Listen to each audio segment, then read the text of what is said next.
Mon métier est menuisier agenceur. Ça consiste à fabriquer du mobilier, des habillages muraux, des plans de travail, des portes ou des fenêtres. Ce qui me plaît le plus, c'est la diversité des tâches qu'on a à faire, les différents matériaux qu'on utilise.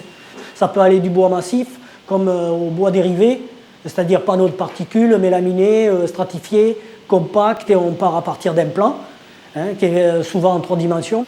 On fait le débit des différents panneaux et soit ça passe à la plaqueuse s'il y a besoin de plaquer des champs, sinon ça va au centre d'usinage.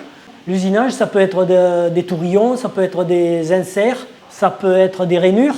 S'il y a des formes biscornues, c'est fait avec le centre d'usinage. S'il faut plaquer les pièces, on plaque le stratifié sur les morceaux de panneaux et après on fait l'assemblage. Ça fait toujours quelque chose de voir le meuble fini ou la pièce finie, quoi. Si vous allez, mettons, si c'est dans un endroit public, vous allez dans cet endroit-là et vous voyez ce que vous avez fabriqué et tous les gens qui le voient, quoi.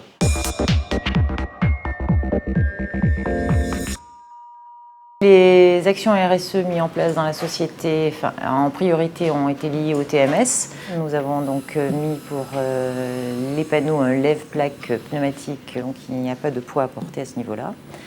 Après, à chaque poste de travail, ils ont aussi des élévateurs manuels pour lever leurs palettes à leur niveau de plan de travail afin qu'ils n'aient pas à se baisser.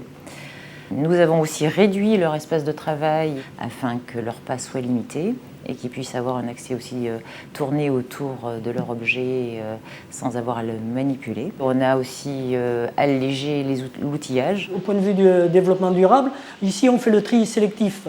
C'est-à-dire que lorsqu'on débite des panneaux, par exemple, suivant la matière qu'on utilise, ça va dans un sac à déchets. Ça permet de refabriquer des panneaux, de nouveaux panneaux sans aller abattre des arbres pour les fabriquer, par exemple.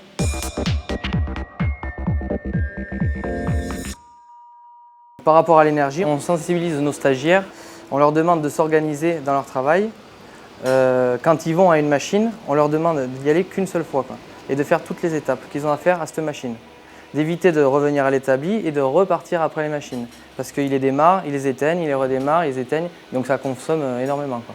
On les sensibilise aussi à travailler en équipe et à prendre soin de sa personne et de celle des autres au niveau de la sécurité. On leur explique que les entreprises utilisent le bois local aussi, il n'y a pas que nous qui procédons comme ça. On les sensibilise au tri sélectif, donc on récupère les chutes de bois. Donc tout à l'heure on a parlé du débit massif, d'accord, avec la récupération des chutes. Là on va revenir au débit mais au niveau du panneau. Quand on a une plaque entière comme ça, ou plus grande, ce qu'on va privilégier c'est les grandes chutes, les grands morceaux, d'accord.